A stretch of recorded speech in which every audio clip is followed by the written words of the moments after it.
atuais. Muito prazer.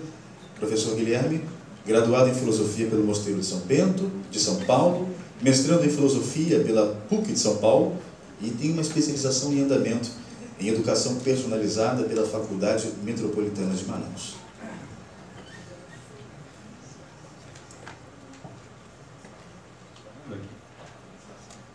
Tudo bom? Bom dia.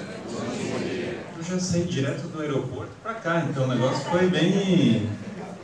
Já nem me situei no Rio de Janeiro direito. Olhei para a praia e vi o quanto eu amo ela. Eu tenho uma paixão muito grande pelo Rio de Janeiro. Eu venho umas 3 vezes por ano, sempre o pessoal me convida aqui. E aí eu desço lá no Santos Dumont, passo ali, gente, é um lugar maravilhoso, lindo. Não tem lugar que o pessoal seja tão simpático quanto o Rio de Janeiro, né? Então é o seguinte, queria primeiro agradecer ao Padre Douglas pelo convite, né? Padre Douglas estou ficando velho, eu tive a chance de dar uma palestra para ele era seminarista. Então agora ele já é Padre Douglas, quer dizer, o negócio, o tempo passa. E começar a falar para vocês um pouco aqui sobre essa encíclica, que é a Divini Illis Magistri.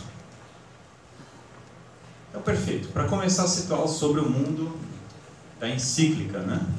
Como que era o contexto histórico da época, que foi uma coisa que foi colocada, e depois, qual a mensagem da encíclica, qual que é a mensagem central da encíclica, né? Primeiro ponto, o mundo do começo do século XX, ele não era um mundo tão pacífico quanto se imaginaria. Ele era um mundo cheio de conflitos. A Primeira Guerra Mundial tinha acabado. Com o fim da Primeira Guerra Mundial, algumas pessoas tinham a expectativa de que viria uma era de paz, uma era de prosperidade. De fato, prosperidade material se seguiu. Os anos 20 foram anos de grande crescimento material, especialmente nos Estados Unidos. Foi o ano de advento da indústria do marketing e os produtos começaram a ser vendidos numa escala maciça, de forma superior ao que se foi em qualquer época. Mesmo a Revolução Industrial, foi nos anos 20 que os produtos começaram a crescer, mas os anos 20 era visto na época, qualquer pessoa que assista, por exemplo, cinema dos anos 20, era uma época do jazz, da libertinagem. Então mesmo essa prosperidade material era vista como uma prosperidade material que trouxe uma crise de valores, né? Então isso era um lado. O outro lado foi que ao fim da Primeira Guerra Mundial não se seguiu paz alguma. Seguiram vários conflitos. E simultaneamente à guerra também foram gestados outros. Na Rússia teve o advento do comunismo em 1917 e esses conflitos só foram escalando e a situação na Rússia não foi melhorando de 17 em seguinte. Papa Pio XI, que é o autor dessa encíclica, dessa belíssima encíclica, viveu todo esse período. Ele viveu o anúncio em Fátima, no mesmo ano de 1917. Ele viu toda a ascensão do fascismo na Itália, que era outro movimento que estava se formando intensamente. E ele viu a perseguição aos cristãos no México. O México teve um governo, que era um governo tipo maçônico liberal, que começou a matar os cristãos, começou a matar os católicos, os sacerdotes e outros. Proibiu o catolicismo. Então havia no México uma tentativa de acabar com a igreja por vias violentas. Isso século XX. Então os cristãos estavam sendo mortos na Rússia de uma maneira atroz, estavam sendo mortos os médicos, foram mortos em Portugal. Veja, a aparição de Fátima foi num contexto em que o catolicismo estava sendo perseguido em Portugal violentamente. Na Espanha, o começo do século XX foi um começo do século XX que teve várias perseguições à igreja também, que culminaram na Guerra Civil Espanhola. Então os católicos estavam sendo mortos na Rússia, viriam a ser mortos na Espanha, foram mortos em Portugal, estavam sendo mortos no México. Então, ao final da guerra, que se falava que era guerra para acabar com todas as guerras, o que se via? A morte dos católicos. E mais, esses países citados foram construídos pela igreja. Eles não são qualquer país, são países que a igreja gestou toda a história de Portugal, toda a história da Espanha. A Áustria, que era um país católico, foi destruído, né? No final da Primeira Guerra, a última grande monarquia católica da Europa era a Áustria. E ela foi quebrada em vários pequenos países. Então, esses países todos que foram gestados pela igreja, o México, outro país gestado pela igreja, agora, nas suas leis, proibiam a igreja, perseguiam e muitas vezes iam para vias violentas contra os cristãos. Nesse contexto, a doutrina da igreja supõe, estava ótima, a formação estava super boa, todos os sacerdotes estavam bem. Não, falso também. O papado que precede de Pio XI, que é o papado de São Pio X, São Pio X, que era um papa muito alinhado com a questão da pobreza, tinha isso muito fortemente, usava roupa simples. São Pio X era uma figura interessante, andava de sandálias, roupa simples, com a Suma de Teologia embaixo do braço de São Tomás de Aquino, uma figura absolutamente espetacular. E São Pio X teve grandes dificuldades combatendo aquilo que ele chamava de heresia do modernismo, que era uma confusão doutrinal. A doutrina da igreja não era clara para várias pessoas. Foi nesse contexto que assume Pio XI papado, com toda essa crise, perseguições aos católicos, e ele assume com qual lema? A paz de Cristo no reino de Cristo. Veja que toda essa introdução é para começar a explicar o lema do próprio Pio XI. Por que é a paz de Cristo no reino de Cristo? Porque a verdadeira paz se segue no reino de Cristo, não fora dele. Portanto, todo o movimento que havia do pacifismo global, como não era fundado na verdadeira doutrina, que é a doutrina católica, esse movimento não tinha raízes capazes de trazer a paz verdadeira. As bases dele, em nome da tolerância e da liberdade, se suprimia a mesma tolerância e liberdade que se propagava. E era isso que se via nos governos ao redor do mundo. O que esses governos faziam? Suprimiam a liberdade das pessoas de encontrarem a Deus e de ensinarem segundo aquilo que era a própria tradição desses países e a tradição da igreja. Então, o Papa Pio XI, que também é o Papa da Quas Primas, que também fez questão de ressaltar a realeza de Cristo. Por que ressaltar a realeza de Cristo? Porque Cristo é rei de cada um desses países. Ele é rei de cada metro que existe na Terra, cada metro quadrado. Ele é rei das pessoas, mas ele não é só rei dos católicos. Ele é rei das nações, ele é rei de todos os lugares da Terra. E não importa, veja, o quanto um governo queira negar a igreja, ou o quanto o governo queira perseguir a igreja, ou quanto uma escola, ou governo, ou tribunal, ou o que quer que seja, queira perseguir a igreja, Cristo continua sendo o rei daquele lugar. Ele é o rei de todo o cosmos, é a realeza divina. E, então, quando o Papa Pio XI traz a Quas Prima, trazendo a festa do Cristo Rei, ele traz junto com essa festa do Cristo Rei uma noção que foi perdida, de unidade do povo cristão e de busca na paz nessa unidade.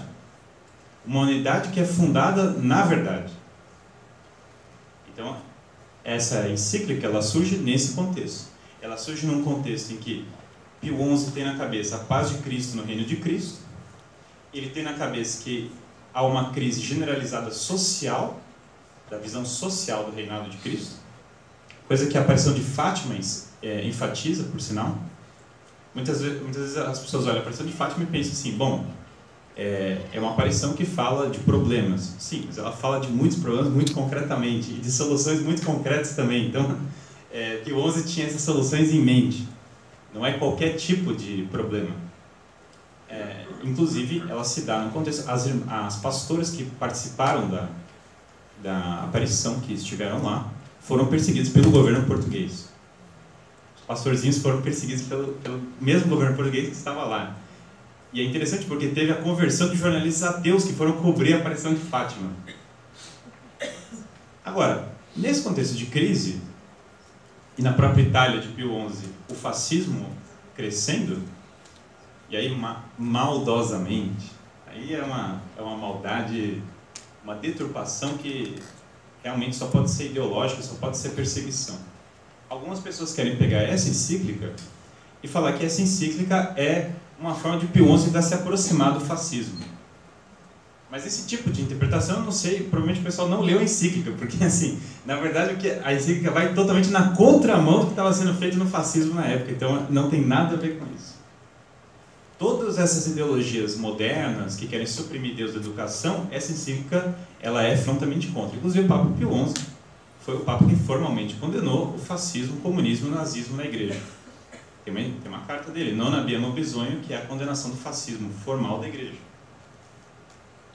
Tem outra que é a condenação do nazismo, e tem a Divinis Redemptores, que condena claramente o comunismo ateu, né? Tá lá. Esse é o contexto da encíclica. Agora, veja, nós estamos falando de uma crise social, doutrinal e geral. Mas quando começa essa crise? Qual é a origem dessa crise? Em muitos aspectos não é uma origem política. Que esses governos estejam fazendo todo esse processo de perseguição ou de afastar a doutrina da igreja não começou com a simples política, não foi porque assumiu o governo e daí isso aconteceu. Não. Essas pessoas foram formadas longe da doutrina católica, elas não conhecem a formação católica. Os próprios agentes do governo que fazem isso foram formados alheios à doutrina. E já são frutos de uma formação diferente da que se esperaria de outros séculos. Portanto, o que ocorre? Isso por N fatores, daí porque teve um movimento positivista mudou a educação, o liberalismo no geral mudou a educação, o próprio marxismo que estava surgindo iria mudar a educação, iria mudar toda a forma como se pensava a educação no mundo. O pragmatismo mudaria a educação. Tudo isso são fenômenos do começo do século XX. A nossa educação, algumas pessoas pensam, às vezes falam assim, olha, surgiu muita ideologia na educação de 2000 e tanto para cá. Na verdade, esse problema da ideologia na educação é um problema de 200 anos para trás, então não é um problema que surgiu ontem, certo? No caso do Brasil, por exemplo, até Machado de Assis, que era daqui, se preocupava com a doutrinação positivista nas escolas, para vocês verem como que são as coisas. Então, você tinha um mundo em que a educação não formava mais as pessoas na doutrina católica, na fé católica. E é aqui que vem essa encíclica, que foi uma das primeiras do Papado de Pio XI. Ali. Por quê? Foi perdida a educação católica. Isso estamos falando dos anos 20, certo? Não de 2019. Ou 2020 já, né? Já perdi até o ano, né? Até janeiro já está desculpado, agora que já é fevereiro já começa a ficar ridículo, né? Mas enfim, se perdeu a educação católica. Por que se perdeu a educação católica? Bom, em um grande passo porque as pessoas não sabem mais o que é uma educação católica. Esse é um dos primeiros fatores. E 3 elementos principais, 3 agentes, não entendem o seu papel na formação católica. O Estado, a família e, muitas vezes, a própria igreja, os membros da própria igreja, certo? Que é a ênfase da encíclica. No fundo, o Papa Pio XI, com a encíclica, ele pega e fala assim, olha, Estado, esse é o seu papel face à educação católica. Família, este é o seu papel. Igreja, esse é o nosso papel, esse é o papel principal, inclusive, né? E uma das primeiras coisas que tem é o seguinte, uma noção que eu gostaria de trabalhar com vocês. Essa noção é meio... hoje em dia seria politicamente incorreta.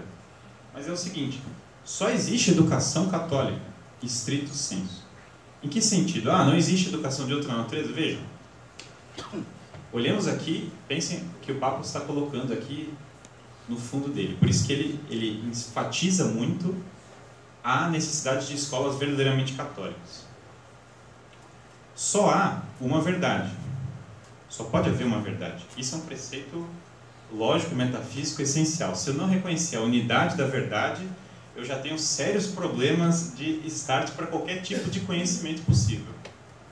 É muito difícil ter uma visão de conhecimento possível se eu não tenho unidade da verdade. Veja, a filosofia sempre reconheceu uma multiplicidade de formas das pessoas se relacionarem com a verdade. A forma como eu aprendo, não necessariamente a forma como você aprende. Isso é desde os primeiros grandes pedagogos. Todos eles. A República de Platão ensina isso. O caminho na República de Platão, a caverna, logo depois da caverna, tem do mito da caverna, durante ele, Platão começa a descrever a educação. E aí tem as pessoas vendo uma imagem falsa do mundo. E aí tem uma hora que os discípulos perguntam para o pessoal que fala, mas o que é educação? E ele fala, educação é a conversão para o bem transcendente. É quando a pessoa está olhando a uma visão falsa do que é o mundo, que no caso do Platão, ela está se referindo a um mundo materialista, não um mundo material, essa é uma interpretação errada de Platão. Platão fala que o mundo material é ilusão. Não. Ele está se referindo a um mundo que se resume na matéria, um mundo que é apenas matéria. E quando a pessoa faz a conversão, a palavra é exatamente essa que é usada, para a ideia do bem se refere ao bem que é transcendente, aí ela começou o processo de educação. E o filósofo ele tem o papel de ir buscar as pessoas na caverna e apontar para o bem. Porque o filósofo não é o detentor do bem, ele não é o bem ele não é ele o portador do bem, ele aponta para o bem.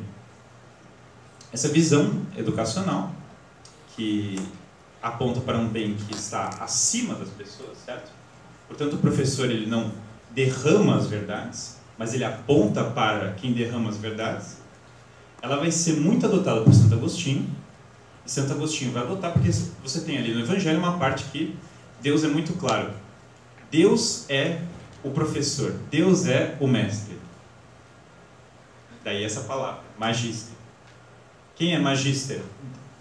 Em última instância, magister é Deus. Quem ensina é Deus. Isso significa que os professores não ensinam? Os professores ensinam. Inclusive, São Tomás de Aquino, quando comentar essa passagem, vai deixar muito claro. Claro, os professores ensinam. Mas a verdade que os professores ensinam é a verdade de Deus, não é uma outra. É uma verdade, é meio que... Todo professor ele é meio emprestado. Ele pega a verdade emprestada. Porque, no fundo, ele está apontando para uma verdade da qual ele não é o detentor. Não quer dizer que ele não está falando a verdade objetiva, não é isso, mas ele está falando a verdade objetiva na medida que ele se adequa à verdade transcendente, à verdade da unidade do real.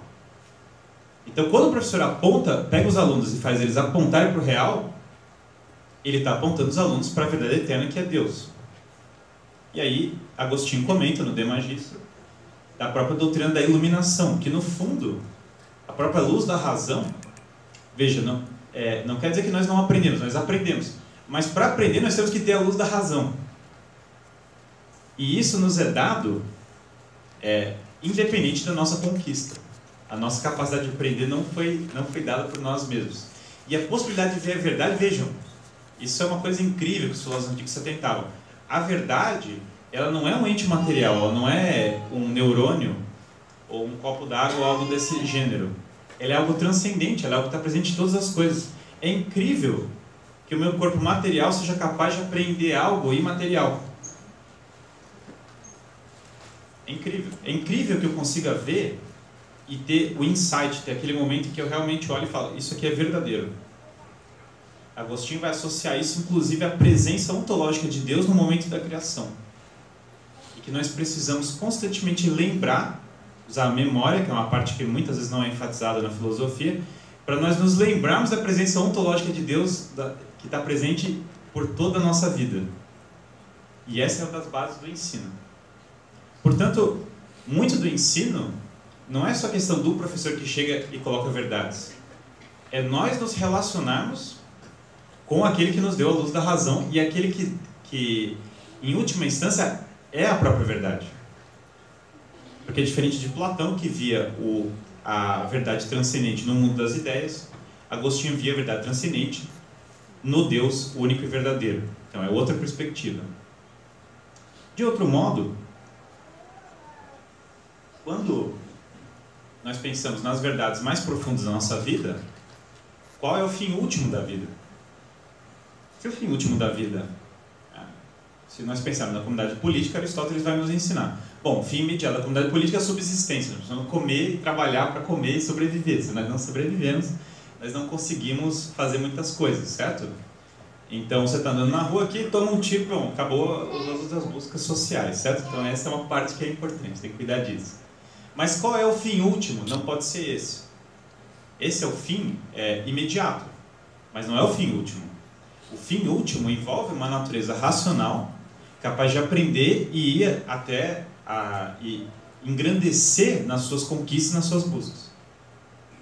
Portanto, Aristóteles já fala que o fim último da educação é o bem da alma. Vocês vejam, Aristóteles também aponta que a alma é imortal. Que, aliás, a igreja sempre entendeu que a imortalidade da alma não é necessária a fé para se perceber que a alma é imortal. A razão é capaz de apontar para a imortalidade da alma. A existência de Deus, a imortalidade da alma e a existência da lei moral, né? São coisas que a doutrina da igreja sempre ensinou que a razão aponta para elas.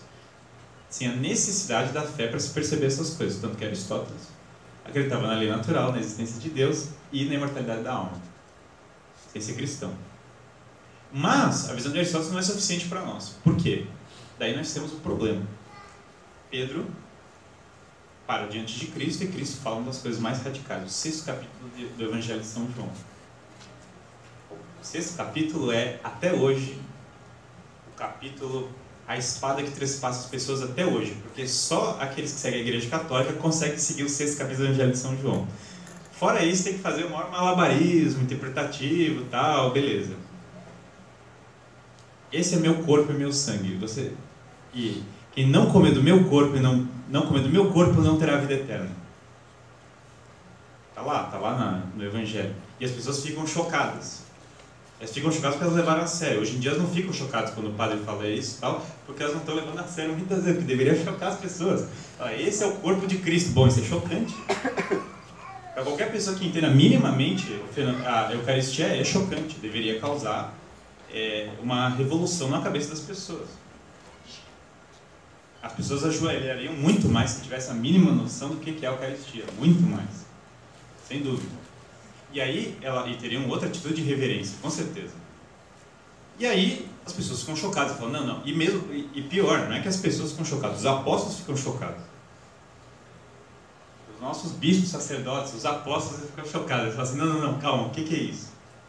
E aí eles estão cogitando mesmo embora, assim, eles estão olhando mesmo. Gente, o que é isso, tal? E daí eles até falam assim, não, o pessoal está indo embora, tal. E aí o Cristo fala, mais radical ainda, que não beber do meu sangue não terá vida eterna. Mais radical porque o Levítico proibia beber do sangue, né? Então é mais radical, é mais chocante ainda. Né? E aí Pedro dá uma resposta muito interessante. Quando Cristo fala, olha, se vocês não acreditam, podem ir embora. Para vocês verem o quanto Cristo dava importância nesse ensinamento. Porque para ele falar, podem ir embora, se não acreditam, porque realmente o negócio é sério. Porque muitas vezes ele parava, explicava com calma e tal. Mas quando ele fala, podem ir embora, ele está falando muito seriamente. E aí Pedro fala, para onde nós vamos? Só você tem as palavras da vida eterna. Opa, então aqui nós temos uma coisa, porque nós estamos buscando a educação, o bem da alma, certo? E a minha alma é imortal. Só que a razão não me dá uma bendita de uma resposta sobre o que fazer com a minha alma imortal, porque eu não sei, depois eu vou morrer, bicho, o negócio vai pegar, entendeu? O que acontece? Eu leio Platão, leio Plotino, leio Aristóteles, leio os filósofos antigos, e eles não me dão, eu leio Cícero, e eles não me dão uma resposta. E eu não sei o que fazer com essa bendita dessa alma imortal. Agora, esse homem que está falando que esse é o corpo e o sangue dele, esse está me falando algo para fazer com a minha alma imortal. E ele está discutindo esse tema e ele está falando sobre isso, está me dando um caminho para ir para o céu. Então, ir embora é complicado. Até dá para ir. Mas é meio complicado. Porque se esse cara está falando, ele é doido, daí tudo bem, vai embora e tal. Mas se o que ele está falando é verdade, toda a minha visão de mundo, toda a minha vida, ela muda. Toda a minha perspectiva sobre isso, ela é diferente. Então, uma educação, de fato, é uma que busca o bem da alma, correto? Então isso nós já estabelecemos. Se a fé cristã é verdadeira, como a fé nos mostra, ela que dá o caminho da salvação. E só pode haver uma fé verdadeira, porque só há uma verdade. Veja, pode haver aspectos verdadeiros em N religiões, mas só há uma fé verdadeira, só há um Cristo. Se Cristo é Deus, o Islã é falso, o judaísmo é falso e assim por diante. Ponto. Não, tem coisas verdadeiras, beleza, mas é falso. Só há um caminho de salvação. Por isso que a igreja sempre foi muito tranquila na sua tradição em falar que fora da igreja não há salvação. Esse é um preceito extremamente tradicional e conhecido. Por causa da unidade da verdade, claro. Do contrário, veja, se não há unidade da verdade e não tem essa noção muito clara, se não existe presença real, então, quando você olha a história da Europa e você vê São Tiago enterrado lá na Espanha, e o outro apóstolo foi lá para a Índia, e o outro lá que foi morrer, e São Francisco Xavier, que entrou num barco mequetrefe, teve gangrena no meio do barco, e foi parar no Japão para ir falar com o samurai, o samurai falou que ia cortar a cabeça dele se continuasse. Se não há unidade da verdade, todos esses morreram em vão. E daí São Francisco Xavier deveria ter atravessado o Japão e chegado lá e falar, olha, tanto faz se você se converter, realmente o que importa é você ser uma boa pessoa. Se você for uma boa pessoa, no fundo tudo estará ótimo. Não foi isso que ele falou, certo? Então isso é a convicção de todos dos mártires e dos apóstolos, a convicção de que só há uma fé verdadeira. E que essa única fé verdadeira é a que conduz para a salvação. Ponto. Dado isso, é uma sandice se pensar, se a pessoa tem a fé e acredita nisso, é uma sandice se pensar uma educação não católica. É extremamente temerário. É fora de qualquer juízo racional. É esse que é o ponto da encíclica. Por isso que, veja, eu estou explicando tudo isso para falar, porque aí você vai ver aqui para mim na encíclica e vai estar lá: está condenado o ensino não católico. Você vai falar, nossa, o Papa é radical. Então eu estou dando todo o contexto para a gente entender qual é o pressuposto por isso. Porque senão a gente lê e fala assim, o Papa é malvado, ele é contra os outros. Não, não é isso. Inclusive ele é tão enfático que ele fala assim, sequer nos serve a escola que tem o ensino de religião. Não é disso que nós estamos falando, não serve para nós. Mas o ensino é católico, mas não adianta. Porque se o todo do ensino não for católico, não adianta de nada isso. Não é, veja, que a aula de religião tem que ser católica, que hoje nem é. Porque você vai no colégio católico por aí, o que menos tem todas as religiões na aula de religião, menos a católica. É quase como se fosse, vou explicar para vocês, o judaísmo, o islã, o budismo, depois chega na palavra, não, essa não, essa daí não, essa é feia. Quer dizer, então assim, mesmo esse ensino de religião, nas escolas católicas às vezes está assim, tem só ensino de religião. Daí o ensino de religião não tem a igreja católica. Mas mesmo isso, o Papa está falando que não é assim. Por quê? O que tem que ser católico, os professores todos, a direção da escola e a visão de mundo toda tem que ser católica. Claro, porque se não for assim, então o ensino da história, ele não é de acordo com o fim último da alma e com a verdade. E o ensino de letras não é de acordo com a verdade. E o ensino de filosofia não é de acordo com a verdade. O ensino de matemática é muito drástico isso. É péssimo, as almas vão se perder por isso. Portanto, o nosso status de crise não é que o Papa está falando para ter escola católica, daí o pessoal lê aqui e fala assim, então vamos botar lá aula de religião e tal. Não é disso que ele está falando, é outra coisa. Isso é o que ele está falando para não fazer. Não é que ele está falando que não é para ter aula de religião, ele está falando para ter aula de religião também. Mas o que ele está falando é o seguinte, tem que ser tudo católico, tem que converter todo mundo. Veja, se nós levarmos minimamente a sério o fato de que o Cristo fala, os pecados que vocês perdoarem serão perdoados, os que vocês não perdoarem serão retidos, fazendo uma alusão que sempre a tradição da igreja entendeu como referente à confissão. Bom, então uma escola que não tem o hábito de fomentar a confissão dos alunos já é grave a situação.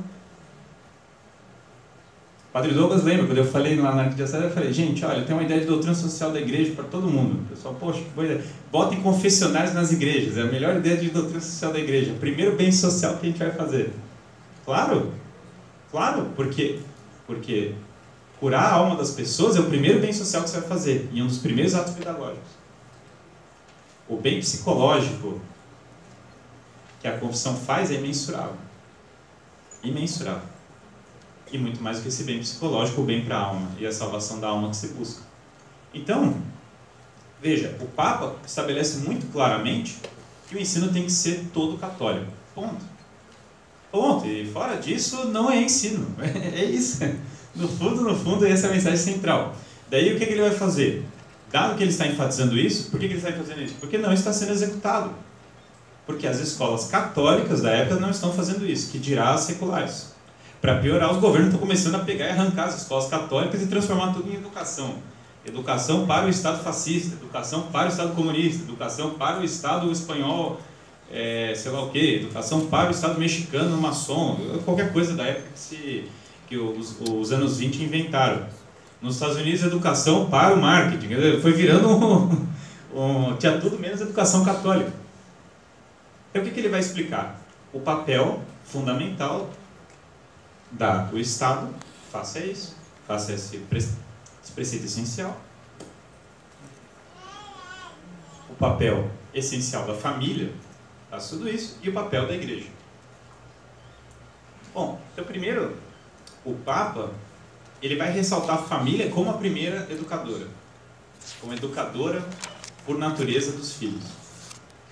E essa é uma ideia que na Revolução Francesa foi muito atacada, porque Rousseau fez de tudo para tirar a visão de que a família era educadora dos filhos. O próprio Rousseau, muita gente fala, Rousseau é incoerente, porque ele teve vários filhos, daí ele deu todos para adoção. Ele não criou nenhum deles, daí ele escreveu um livro sobre educação. Mas até em defesa do Rousseau, ele tem uma coerência, sim. Porque no livro dele para educação ele fala para fazer isso, então realmente tem uma coerência. Para que os pais não tenham que educar os filhos, que tem que educar os filhos são o Estado. Tem que ter uma classe de iluminados, que vão ser os representantes da vontade geral, e que vão pegar as crianças das famílias e acabar com as vontades individuais, porque a vontade individual é uma das origens dos grandes problemas do mundo, isso é Rousseau.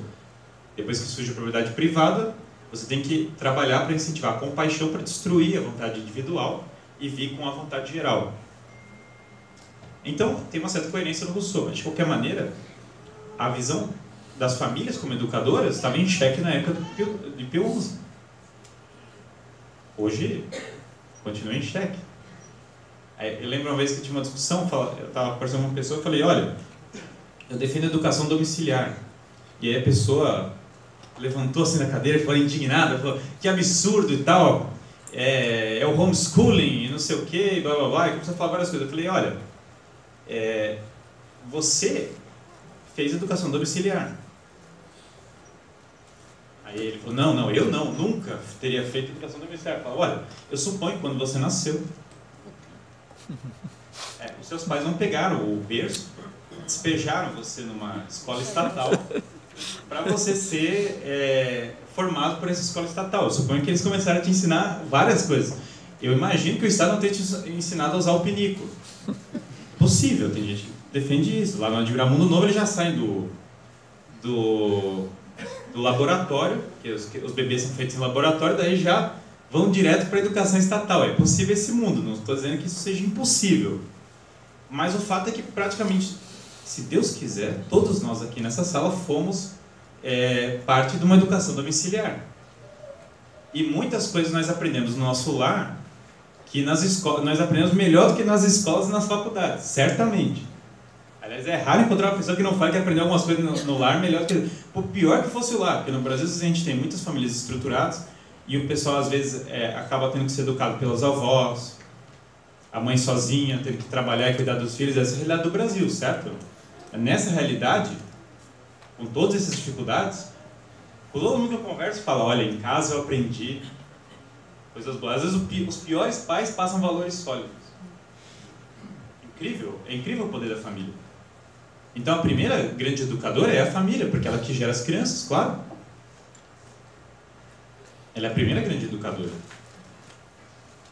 E o Estado tem um papel importante na educação, com certeza. Mas esse papel do Estado não é contra a família. Porque sem as famílias não haveria o Estado. Haveria. Eu li as teorias políticas modernas, elas falam que você faz um documento, Constituição, e daí surge o Estado. Não, não é assim que funciona. Eu não estou ligando que existe Constituição, o fato é que o Estado são pessoas, e eles são formados por uma sociedade que é formada por nós. É o fato das pessoas terem filhos e viverem em sociedade que cria o Estado, não o Estado que cria a nossa dignidade. A ordem é outra. Nós criamos o Estado. E quem criou o Estado? Nossa comunidade, que vive em famílias. A família criou o Estado, isso é Aristóteles. Mas com essa ideia política mais moderna, às vezes parece que o Estado foi criado por um passe de mágica, e daí ele já se arroga várias coisas, e aí ele começa a mexer na sociedade como ele bem quiser. Não é assim que funciona. As famílias vêm antes do Estado, e sem elas não haveria o Estado, não haveria organização política sem as famílias. Aliás, sem as famílias não haveria sociedade civilizada. Impossível. Impossível. Bom, haveria que nem formigas, aí seria uma sociedade de outra natureza que não a nossa, não seria de entes racionais, não seria certamente. Então o Estado, ele não entra para atrapalhar a formação que os pais, ele entra para ajudar a formação dos pais. Não o contrário. E a igreja nessa história toda? Bom, a igreja é a educadora, porque se a educação é conduzir para o fim último, a igreja, aqui não se entende igreja só como a hierarquia da igreja, certo? Os sacerdotes, os bispos e tal, todos os batizados estão incluídos nesse bolo. Claro que a hierarquia com uma importância muito grande, sem dúvida, mas todos os batizados são incluídos nesse bolo. A igreja é a educadora por excelência, claro, ela é a educadora. Ela é a própria, porque ela ensina o fim último do homem, a salvação da alma. Ela ensina a verdade integral. Então a igreja é a educadora por excelência. Se a igreja é educadora por excelência, mas a igreja ela é educadora por excelência como? Com docilidade, ela vai educar as famílias. Ela não vai educar por cima das famílias, ela vai educar as famílias. É outra relação. E o Estado?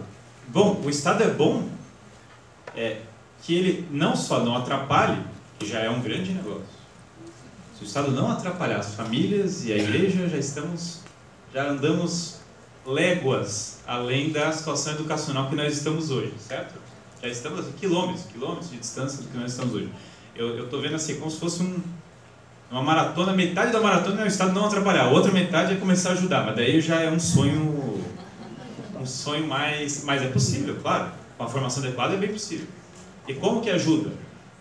Tendo em vista a missão educadora das famílias e da igreja e complementando essa missão. Claro, o Estado, por exemplo, tem um poder de levar a educação às vezes para lugares muito pobres que não tem acesso, se não fosse a autoridade pública conseguir usar a verba pública para chegar lá. Só para citar um exemplo de função do Estado que ajuda muito. Mas para o Estado poder fazer isso, ele tem que ter um respeito muito grande à igreja e às famílias, não é impossível. Se o Estado não entender isso, se ele não trabalhar junto com a igreja e com a família, daí não dá para ele fazer isso. E isso na época de Pio XI, olhando isso, qualquer semelhança com a nossa é mera coincidência, o Estado, a função dele é praticamente sempre anti-família e anti-igreja. Então, se o Estado não tiver a visão católica, ou seja, a visão integral, a visão geral, a visão universal das coisas, ele não consegue ajudar nessa visão, claro, porque o Estado... O que se contrapõe a uma visão universal? Uma visão limitada, ideológica. A palavra que os antigos usavam era herética, porque ela se refere a uma escolha, um erro, uma particularidade. Ao invés de eu descrever o auditório, eu só descrevo as cadeiras. Daí tem pessoas nas cadeiras e a gente arranca as pessoas para parar de atrapalhar as cadeiras. Isso é heresia, isso. No fundo, heresia é isso. É você pegar uma particularidade de um todo e reduzir aquilo. Então, a visão universal da educação é propagada aqui. Por isso que, para Pio XI, e um detalhe, Pio XI escreveu isso, claro, e trabalhou por isso, muito. O Santo Padre fez um belo trabalho. Não foi seguido.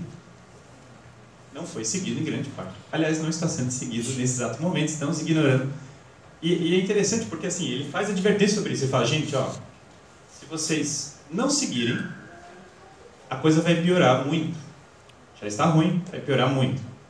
Não seguiram. Assim como não seguiram Nossa Senhora de Fátima, que fala, se vocês não seguirem isso, vai ter uma outra guerra pior que essa. Bom, nem demora muito para acontecer outra guerra pior que essa. Então, a mesma forma, a crise educacional, as sugestões dadas por Pio XI não foram seguidas. Dado que elas não foram seguidas, segue-se que, se ele está correto, que é o que tudo indica, absolutamente tudo indica, as consequências só se agravaram. Então, o erro do que é uma educação católica é muito grande. Por quê? Muitas pessoas, antigamente, era um pouco mais fácil as pessoas terem visão dessa educação integral, porque se tinha uma formação na filosofia escolástica mais intensa. Esse é um exemplo de algo que dava uma visão de unidade para as pessoas entenderem a importância de um ensino que abarcasse todas as ciências numa unidade da fé, não um ensino segmentado. Nossa formação atual é muito positivista, a gente quebra as ciências em várias. Eu sou professor de matemática, eu não conheço religião, não conheço filosofia, sou professor de ciência, não conheço não sei o que, e assim vai. Essa fragmentação do ensino favorece a perda da unidade do ensino. Mas a filosofia escolástica, ela dava para aqueles que eram formados nela um sentido de unidade. Aliás, São João Paulo II fala isso, quando ele comenta sobre a universidade, ele fala, olha, sem a filosofia e a teologia, as ciências vão se fragmentar todas, elas vão estar todas quebradas. E ninguém mais vai entender o que é a universidade, porque não tem mais sentido a universidade estar unida. Porque para que tem física junto com história? Sem a filosofia e teologia de São João Paulo II, para nada. Para nada, porque isso não é universidade de fato, isso é só você colocou as pessoas no mesmo prédio, mas isso não garante nenhum tipo de unidade do saber ou de conhecimento geral, de conhecimento universal. Então a filosofia escolástica, ela dava o sentido de unidade do saber. A filosofia escolástica especialmente eu me refiro aqui à filosofia de São Tomás de Aquino. Não veja, então vamos parar de ensinar física moderna e ensinar só São Tomás de Aquino. Não é isso que eu estou falando, certo? Eu simplesmente estou falando que a filosofia escolástica dava princípios que nos tornavam capazes de integrar os vários conhecimentos e de perceber a falha no ensino quando esses conhecimentos não eram integrados. E mais ainda, quando esses conhecimentos não eram integrados ao fim único, ao fim último, que ia a unidade da verdade, ela nos permitia perceber isso. Mas hoje nós sequer percebemos que a nossa verdade é fragmentada. Daí, claro que nós somos relativistas. Quando as pessoas falam você pergunta para a pessoa, ela fala assim, não, verdade cada um tem a sua. Claro, porque ninguém ensinou a unidade da verdade, a pessoa acha que é tudo quebrado mesmo. Mas é um erro básico. Se uma pessoa chegasse e falasse isso numa sala de São Tomás, ele com toda docilidade, ele ia começar a explicar por que existia a unidade da verdade. Claro, isso era comum. Era assim, a universidade medieval isso era comum, essas coisas. E aliás, era comum. Veja, não é? As pessoas pensam assim, na Idade Média todo mundo era católico, daí era fácil e tal. Bom, é muito peculiar esse raciocínio, porque ele gasta uma boa parte falando Deus existe, a lei moral existe, é importante confessar. Então, assim, se fosse todo mundo tão católico quanto se supõe, às vezes não seria necessário ficar ensinando isso o tempo todo. É claro que não é tão reducionista assim, certo? É claro que o esforço pedagógico era grande. Talvez a grande falta não seja que tinha pessoas que eram contra a fé ou pessoas que não viviam a fé. Talvez isso fosse... as pessoas nascem, muitas pessoas não querem seguir. A diferença talvez esteja exatamente nos professores, naqueles que ensinavam a fé, naqueles que passavam isso. Naqueles grandes modelos. Então a diferença talvez não esteja tanto naquela linha, e essa encíclica tem muito essa linha. Aquela linha de Leão XIII, que todos os problemas do mundo são culpa dos bons católicos. Todos os problemas do mundo são culpa dos católicos. Ah, como assim? Aí parece o contrário do que você está falando. Você está falando que o problema do mundo é a falta dos católicos, agora você está falando que o problema do mundo são os católicos. É porque, veja, os católicos de boa doutrina são os que sabem o problema do mundo. Então são eles que têm a responsabilidade de trabalhar para resolver esse problema. Os que não sabem, não conseguem trabalhar para resolvê-lo, porque eles não sabem o problema. Então eles causam vários problemas, claro, muitas são as pessoas que estão causando problemas. Mas os católicos de boa doutrina, a responsabilidade cai sobre eles, porque são eles que sabem o que está acontecendo. Esse é o raciocínio do Leão XIII, por isso que ele fala, todos os problemas do mundo são causados pelos católicos. É óbvio que isso é uma metáfora, certo? O que ele está querendo dizer é o seguinte, o fato de nós não nos santificarmos, não estudarmos, não ensinarmos, esse fato cria toda essa crise. Mas os protestantes estão causando N coisas. Sim, claro, mas Leão XIII vai falar, bom, mas a doutrina deles é errada. É claro que eles vão causar muita coisa errada. A doutrina é errada, eles causam coisas erradas. É uma decorrência lógica. Agora você não tem a doutrina certa, então você tem que ir lá e resolver. Mas hoje, muitas vezes, quando se fala em crise da educação, que há uma crise da educação, e a crise da educação para mim é essa daqui mesmo, não é tão distante dessa, é isso aqui. Quando se fala em crise da educação, fala assim, a educação está trágica, o fim do mundo está próximo. Beleza, interessante. Mas os grandes professores e mestres da igreja, Agostinho, não sei o quê, quando o fim do mundo parecia próximo, o que eles faziam? Arregaçavam as mangas, rezavam e começavam a trabalhar. Sempre foi assim. Agostinho vivia no fim do Império Romano. Quando ele morreu, estava queimando Roma. São Tomás morreu cedo, na época dele passou perrengues imensos. Do tipo de confusão que acontecia na época. Então, a crise atual, ela não é um convite ao desespero. E é isso que o XI magistralmente coloca aqui. Ela não é um convite ao desespero, ela é um convite ao trabalho da igreja. Ela é um convite para que se estude mais do que nunca. Mas eu já sofri de uma educação ruim. Então agora tem pouco que eu posso fazer. Errado? Claro que é errado. Claro. É óbvio que é ruim ser fruto de uma educação ruim, certo? Ser fruto de uma educação boa é melhor do que ser fruto de uma educação ruim, claro. Mas, veja, em algum momento, São Tomás era muito melhor educado do que os pais dele, por exemplo. Então, em algum momento, alguém tem que quebrar o ciclo vicioso. E só de saber que tem um problema já é o primeiro passo para começar a trabalhar nele. Então, a igreja precisa fortalecer as famílias precisam ser formadas, precisam ser educadas para poder educar os filhos. E hoje em dia, sem falar na doutrina da salvação das almas, coisas básicas como jantar com a família já tem que ser reensinadas, certo? Sem precisar subir para o alto nível, para a filosofia escolástica, o pessoal aprender a conversar pai e mãe, dividir os problemas, sentar em mesa de família, tal, já estamos num belo primeiro passo. Mas precisa se fortalecer as famílias, precisa se mudar a estrutura do Estado, e a gente vai falar isso na próxima, vai ter uma outra conferência, daí nós vamos falar sobre o contexto atual, sobre questão pública e tal. Precisa mudar o contexto do Estado, precisa ser outro contexto estatal, diferente desse. E a igreja precisa se renovar. Então a igreja precisa se renovar. Então o que eu vou fazer? Eu vou sentar e vou reclamar das outras pessoas da igreja. Não é essa linha. A renovação da igreja começa por nós. Bom, não adianta.